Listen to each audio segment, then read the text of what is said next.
नमस्कार साथियों।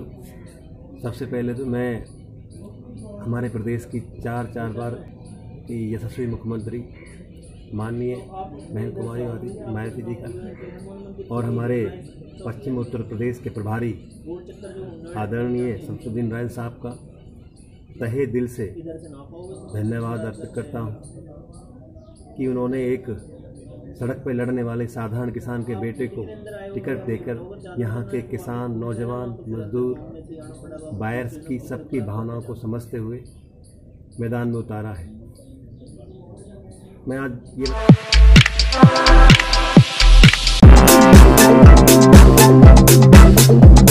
नेताजी, आज हम वार्ता करते हैं चुनावी जीवन संघर्ष पर आपके विषय में। हमारे दर्शकों के लिए आप अपने जीवन काल का किस समय आपने राजनीति शुरू करी, जरा ये बताइए, फिर आगे का प्रश्न आगे करेंगे। कि राजनीति तो हमने शुरू ही नहीं की, हमने तो संघर्ष करना शुरू किया था जी। और मैं तो बहुत साधारण किसान परिवार का बेटा हूँ। रात को नौकरी करता था, दिन में कॉलेज जाता था। मेरे सारे मित्रों ने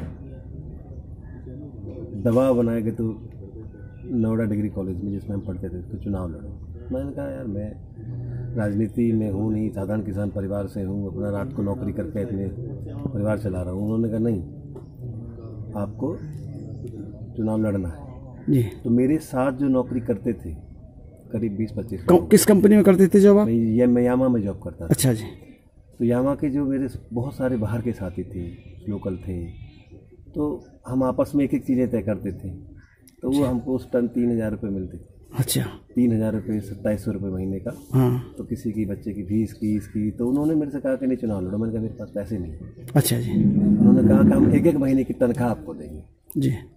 तो मैंने उनसे यही कहा कि तुम्हारे दूध का बिल नहीं गया, तुम्हारे बच्चे की फीस नहीं गई। हाँ। उन्होंने कहा कोई बात नहीं, लेकिन हम आपको अपने एक महीने की तनख्वाह देंगे। उनकी भावनाओं को देखते हुए जो मेरे गांव के मेरे मित्र, मेरे परिवार के लोग और जो मेरे क्षेत्र के जो मेरे नौजवान साथी मेरे मित्र हैं, उन मित्रों की भावनाओं को देखते हुए फिर ये रहा कि चलो चुनाव लड़ते।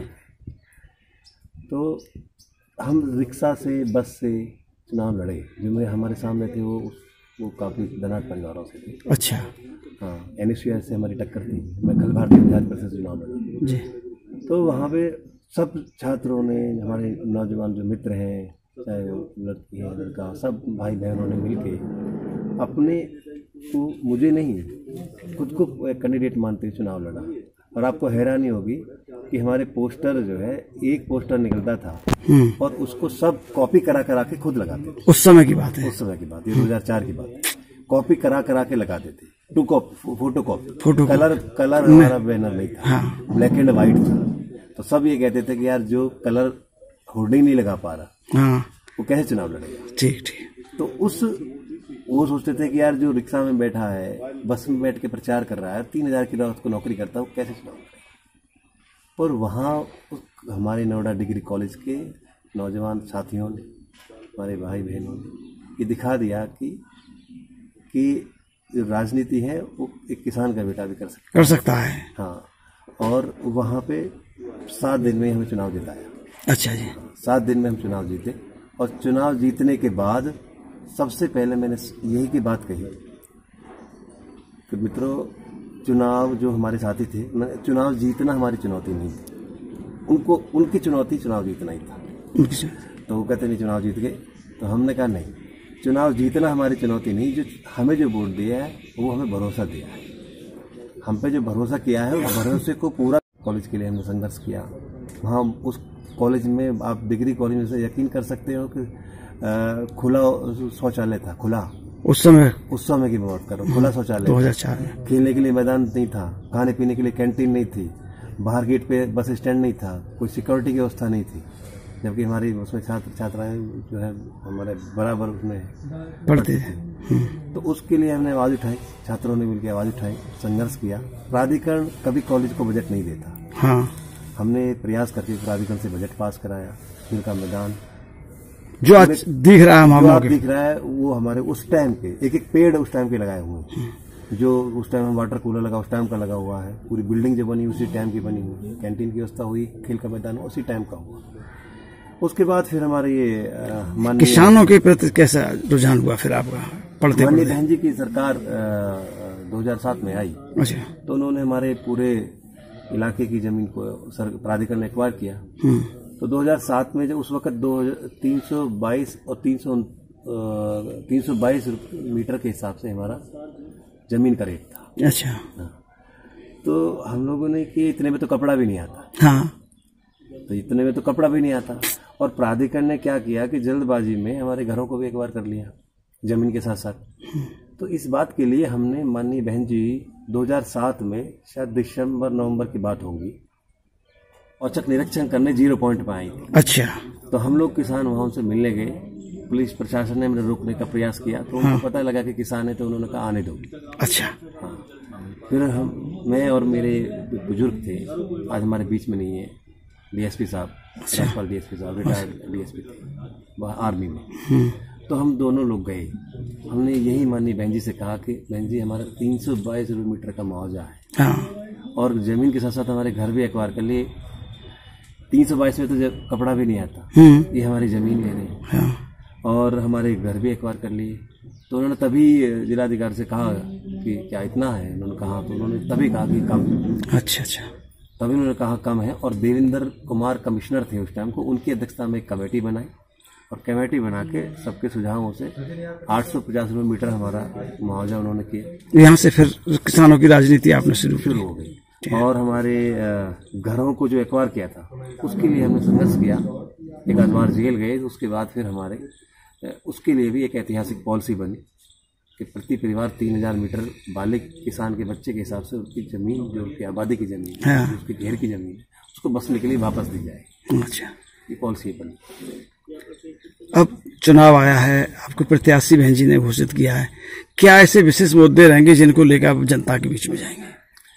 देखिए, चुनाव, आज की सरकार ने हमें मजबूर कर दिया कि हम सड़क के साथ साथ सदन की लड़ाई में उतरे, क्योंकि जो पिछली सरकार के हमारे जो किसानों के संघर्ष थे, माननीय बहन जी के दौरान सरकार के दौरान जो किसानों ने संघर्ष किए, उस संघर्ष के जो समझौते हुए, चाहे हमारे आबादी के समझौते हुए, चाहे हमारे 10% प्लॉट का समझौता हुआ, हमारे 64% मुआवजा और बढ़ाने का फैसला हुआ, किसान नौजवान ही नहीं, नौजवानों को फैक्ट्री में रोजगार देने का फैसला हुआ, और उसके साथ साथ जो बायर्स हैं जिन्होंने अपने घर का सपना देखा था, जो 25,000 रुपये तनख्वाह प्राप्त करने वाले, जो कभी सोसाइटी में रहने का सपना नहीं देख सकता था, उनके सपने पूरे करने के लिए भी यहाँ जो है जो उनको घर देने का काम, तीनों के लिए जो समझौते हुए पिछली सरकार में उन्हें लागू कराने के लिए लड़ते रहे।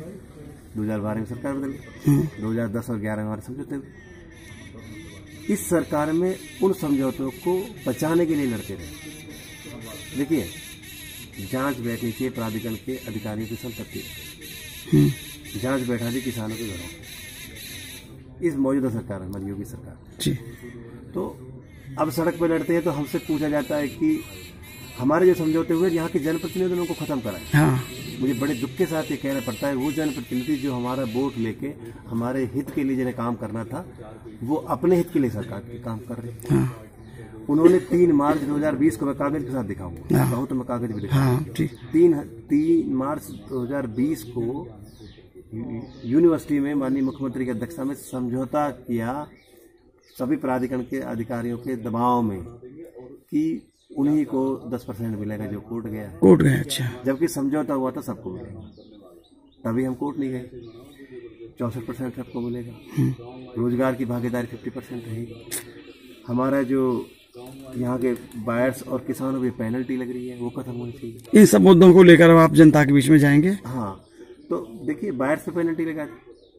अरे अगर एक बिल्डर बायर्स को घर टाइम से नहीं दे पा रहा, उन्होंने एक बायर्स ने पैसे जमा किए 2010 में, और 2020 तक उसको घर नहीं मिल रहा है, तो मैं आपसे पूछना चाहता हूँ, ये पेनल्टी बिल्डर पे लगनी चाहिए कि बायर्स पे लगनी चाहिए? सही बात है, बिल्डर पे लगनी चाहिए।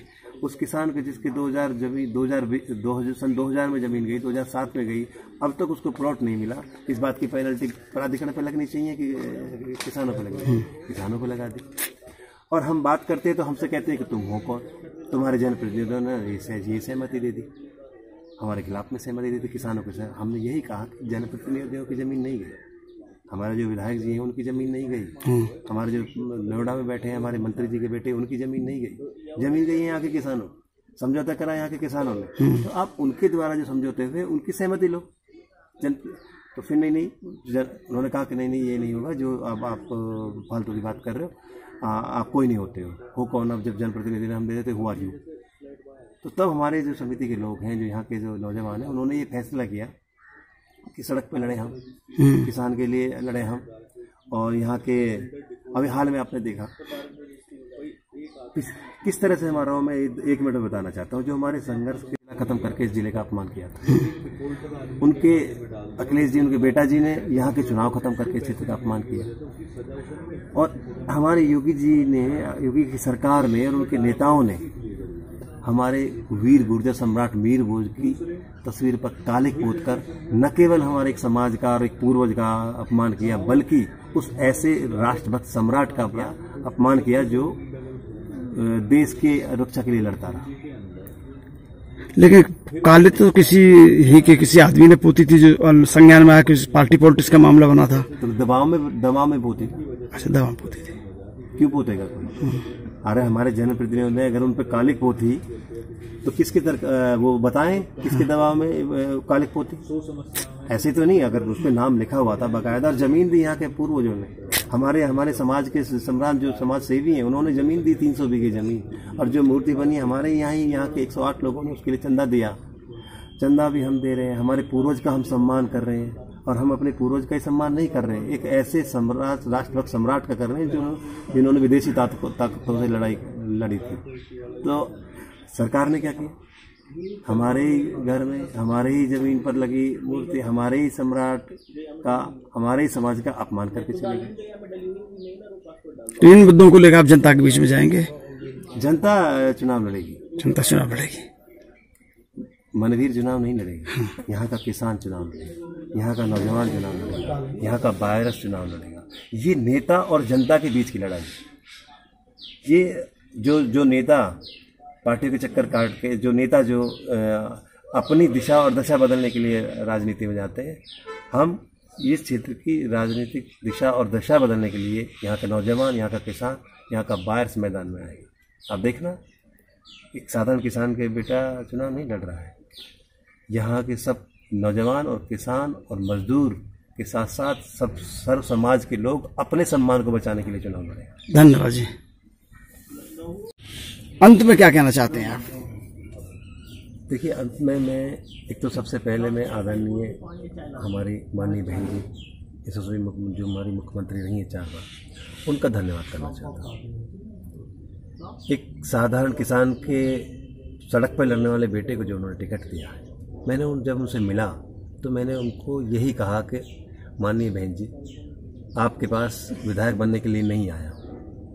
आपकी सरकार के दौरान किसानों के संघर्ष और मांग के चलते जो आपने हमें दिया, पिछली सरकार में उनको लागू करने के लिए लड़ते रहे, और इस सरकार में उसको बचाने के लिए लड़ते रहे। जो आपने यूनिवर्सिटी बनाई, आज वो छात्रों के लिए तरस रही है, ऐसी यूनिवर्सिटी बनाई आप। और सबसे बड़ा ये है कि जो आपने यहाँ का पैसा, जनता का पैसा, मैं आपको बताने चाहता हूँ, प्राधिकरण के अंदर जो जनता का पैसा है, बारिश का पैसा है, किसान का पैसा, उसकी ज़मीन का पैसा है, माननीय बहन जी की सरकार में वो जनता का पैसा जनता में खर्च होगा, यानी यहीं का पैसा यहीं खर्च होगा। पिछली और इस सरकार ने उसे बदल के ये बाकायदा संविधान बनाया, प्राधिकरण के एक्ट में है कि जो यहाँ का पैसा, जो बजट बनेगा वो यहाँ के लोगों पे खर्च होगा। तभी हमारे यहाँ पे यूनिवर्सिटी बनी, ऐसे बड़े बड़े 2 अस्पताल बने। हिंदुस्तान के अंदर ऐसे जिला अस्पताल नहीं है, ऐसी हिंदुस्तान के अंदर सरकारी यूनिवर्सिटी है नहीं है। तो ऐसी जो बनी वो इसलिए बनी कि यहाँ का पैसे से यहाँ के लोगों के बुनियादी ज़रूरतों के लिए काम होगा। लेकिन पिछली सरकार ने भी यही किया, यहाँ का पैसा सैफा ही ले गए, वो अपने उन कार्यक्रमों में खर्च कर लिया। ऐसे ही हमारे योगी जी कर रहे हैं कि वो अपने वहाँ पे दिया जलाने में खर्च कर रहे हैं हमारे यहाँ का पैसा। तो मैं यही अंत में कहना चाहता हूँ कि मुद्दों की राजनीति होनी चाहिए। माननीय बहन जी ने कभी ये नहीं कहा मैंने ये कराया मैंने ये कराया। उन्होंने तो आप देख रहे हो आज क्षेत्र में जो भी हमारे ज़िले को जो देश नहीं दुनिया में नाम देने का काम किया तो माननीय बहन जी ने किया। और जो यहाँ जो आप सब कुछ देख रहे हैं वो भी सब विकास जो किया है वो माननीय बहन जी ने किया। और कभी ये नहीं कहा कि मैंने ये किया मैंने किया। और जिन्होंने कुछ नहीं किया, जिन्होंने अपमान किया है किसान का नौजवान का, वो दावे ठोकते फिर रहे हैं कि हमने ये किया। इसलिए मैं उनसे प्रभावित होकर उसमें पार्टी में गया हूँ ताकि क्षेत्र की हकीकत में गरीब की, किसान की, मजदूर की बात को बुलंदी से रखा जाए और उनकी बात को मजबूती से उनका सम्मान रखा जाए।